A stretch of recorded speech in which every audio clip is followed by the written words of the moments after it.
What inspired you to pursue a career in creative direction? And how did you get your start in the industry?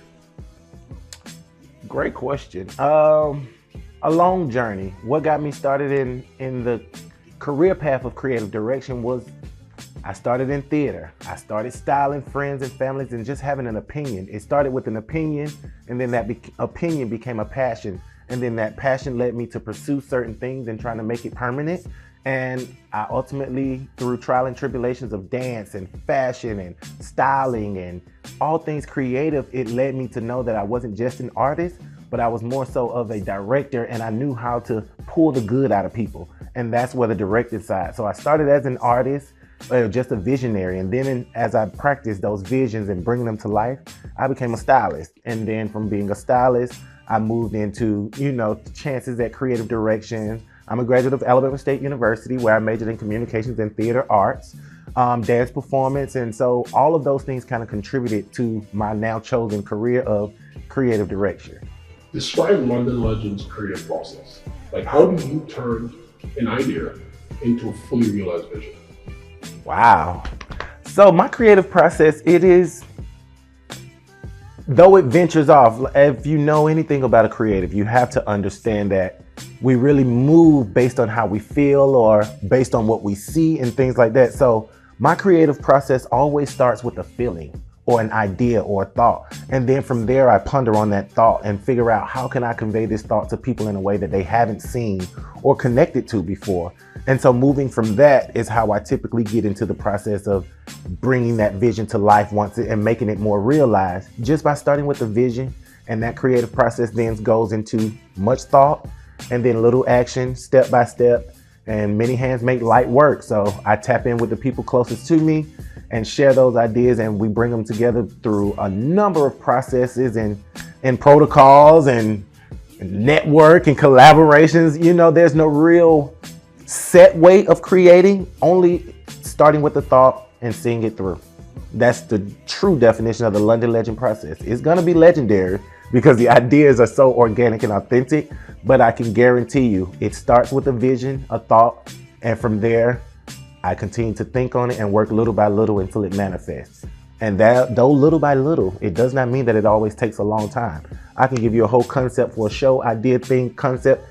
It's just natural. It's what I organically feel in that moment after having the thought, that I use that to penetrate through whatever avenues are out there and make that vision come to life.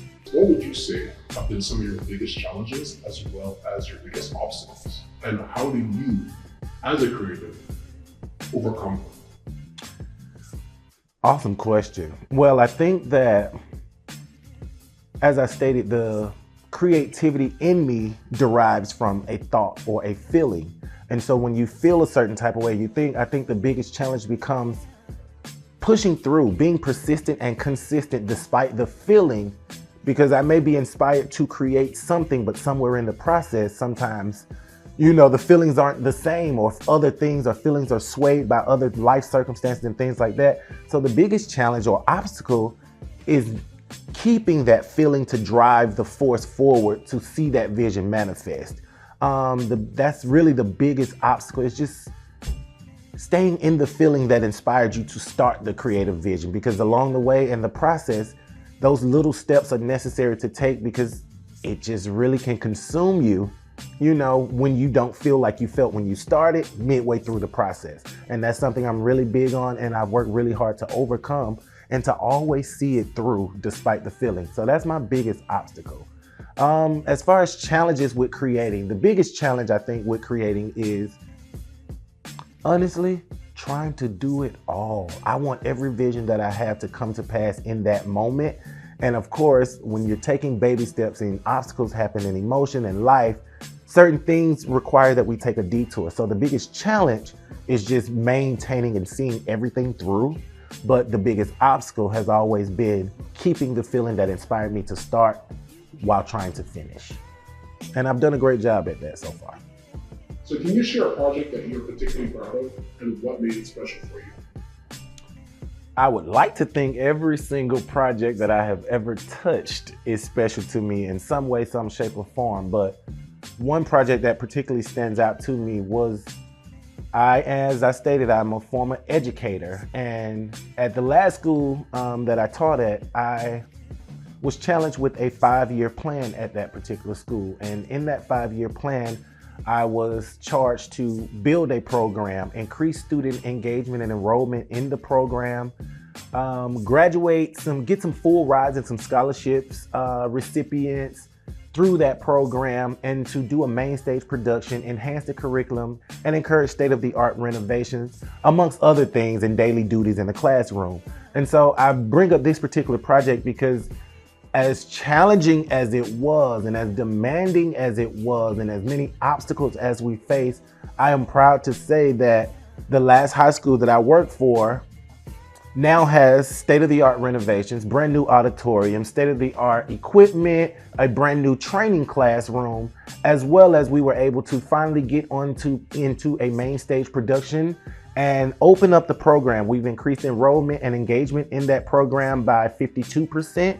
And I was lucky enough in 4.5 years of my 5-year goal to have 12 full ride theater scholarship recipients based on the things that I taught and the engagement that I brought to the classroom and the push and the persistence that I instilled in each of those students. And that program is now flourishing, and everything that I hoped it would be in 5 years, done in 4.5. So I'm extremely elated and excited about that. And that is probably one of my most passionate projects. Absolutely. What advice would you give to aspiring creative directors looking to make their mark in the industry? Do it. It's that simple. I mean, I love the brands, all the brands we see here and around us. And one thing about every brand, and I think one brand that I love in particular, slogan would be just do it. And that's Nike, because it is clean, it's simple. And that's a motto that I live by, not just because I love Nike, but simply because it is the most self-explanatory statement that there is. Just do it. If you're aspiring to do anything, whether it's cooking, cleaning, starting a business, just do it. You don't know until you try. Many hands make light work, but nothing can be done without the first step. So just do it. Do it your way. Do it your way. It's the only way that works. What inspired you to become a modeling coach? And what do you love most about it? And who's your best student? Woo, loaded question. And for this, I thank you. My professors would kill me if they heard me say but I'm grown now, so we're entitled to these mistakes. I would have to say what inspired me to become a model coach, if I'm being 3,000% transparent, it was rejection. It was not fitting the mold, not looking like those who were already succeeding, not being what they said I should be to be in this position. It was rejection originally, and then it was persistence, and then it was determination, and then there's a teeny bit of pettiness that tells me and drove me to do it, to tell me that you said I can't, so let me show you why I can.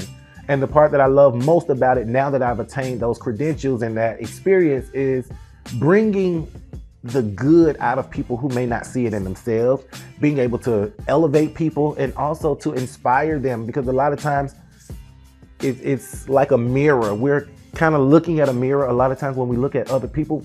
They see good in us, or they see something totally different than the reflection we see of ourselves. And so I like to be that positive mirror for so many people. That's one of my favorite parts, is I tend to see the good in people even when they don't see it in themselves, and bringing that out of them and getting them to be able to show it on command to other people for a number of reasons is my absolute favorite part of the industry. Favorite student? The world gonna kill me for this, but my favorite student, y'all gonna say I'm being cliche, but it's really all of them that don't stop. Even those that have stopped may have been my favorite, but my favorite is the ever evolving student. The one who doesn't stop, the one who I can see the training that I've shared with you go on to do great things and even surpass what level I may have left you at. So the ever evolving student is my favorite. And to be honest, that's part of my teaching. So all of my students thus far, if you've ever learned anything from me, shared a training session, you are my favorite, especially if you're still working. And even if you stop working, what you may have achieved in that time still makes you a favorite of mine, because I breed legends. That's just the way it goes. Can you share a success story of a model you coached and the journey they took to achieve their goals? There's so many stories to share and so many different people that I've impacted. And I'm consciously watching, not just looking. I'm always watching and seeing. And so what I noticed is there is one student in particular, a male student of mine. Yeah, we've been on a long journey. We've gone up and down, and his name is Phoebes. One of my favorite students, because he was persistent, and that thing I stated about being the mirror for so many other people, when I looked at him instantly, I could see that he could be this, he could be that, he could be this, and he could be that. And the only thing that I asked for him in that process was just to trust the process and to stay committed the entire time. Not only did he do that, but he went above and beyond with the training. He doubled up on sessions and he was consistent. There were times when I'd be like, oh, I forgot, Phoebes, your session is in 20 minutes. You're absolutely right. I'm ready. But he never let me drop the ball on believing in him, and that push that he gave. There were days when I didn't quite feel like the teacher. Again, that creative energy that I spoke about is staying connected to the energy that we feel when we start a project throughout the project. And so that was a student or a trainee per se that I actually grew close to because of his level of commitment to the process and seeing him actually use those skills and actually go after goals that when I first met with him, he said he never ever, I know I want to, but to hear somebody want to and actually see them achieve it based on the things you've taught, I commend him and I wish him the best, and I thank him for letting me be a trainer. And he's also legendary. How have your parents influenced your identity and the choices you've made in life? Those feelings we talk about, emotions and staying connected to the journey, those are important. And I think if I'm being transparent, it was the no's, the disagreements, the I don't approve, the disapproval, the approvals. All of those things contributed a great deal to my creativity, this career path, and my life as a creative director.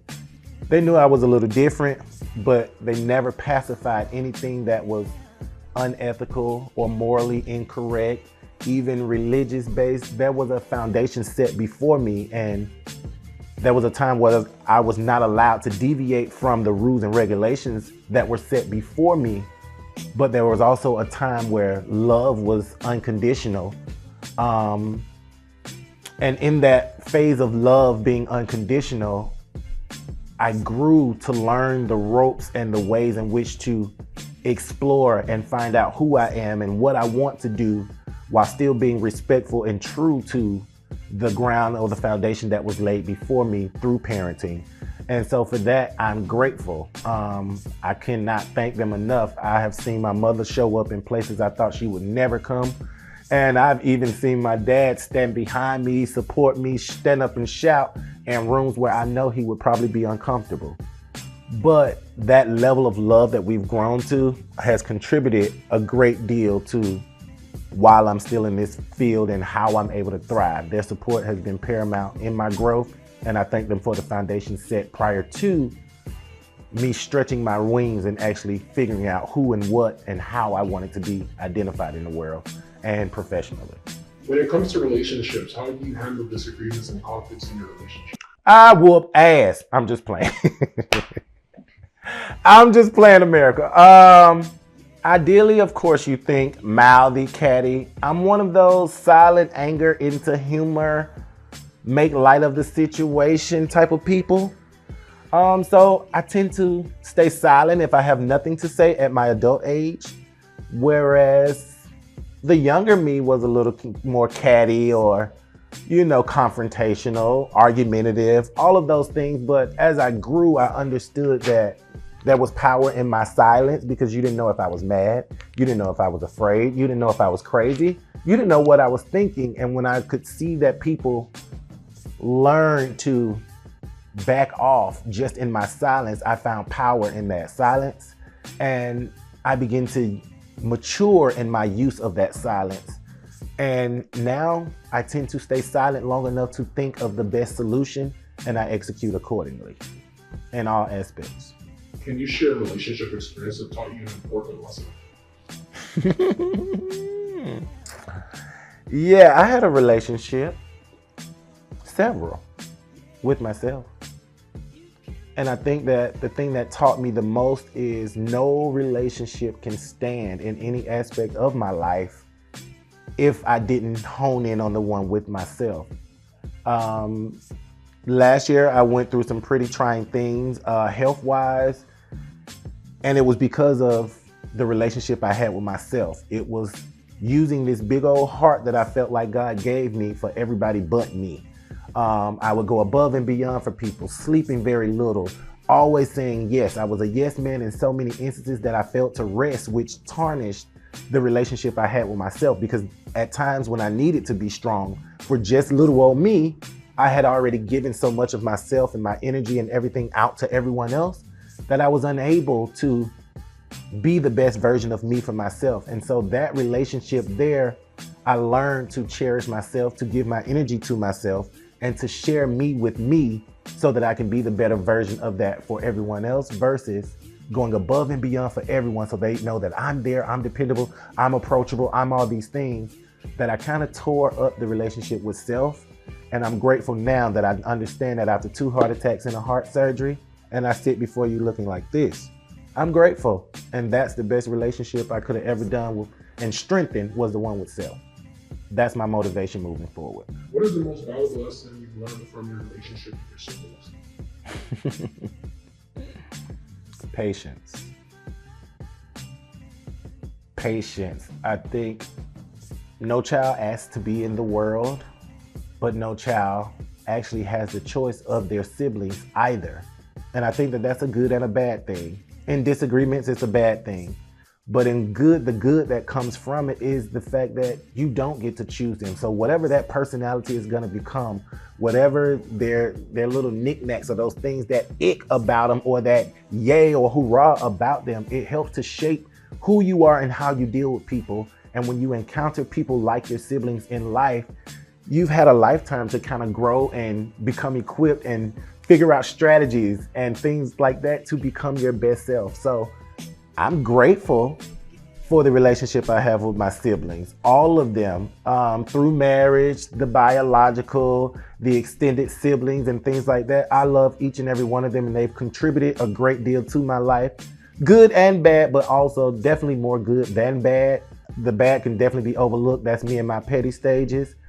But I do understand that because you don't get to choose your siblings, you have a lot to endure. And though I didn't ask to be here, I happen to be the oldest of my siblings. And there's a lot of responsibility and burden and joy and bliss and protection and love unconditionally and sometimes conditionally that comes with that I didn't ask for that responsibility. But being the oldest sibling, it gave me leadership, it gave me support, it gave me dependability, loyalty early on.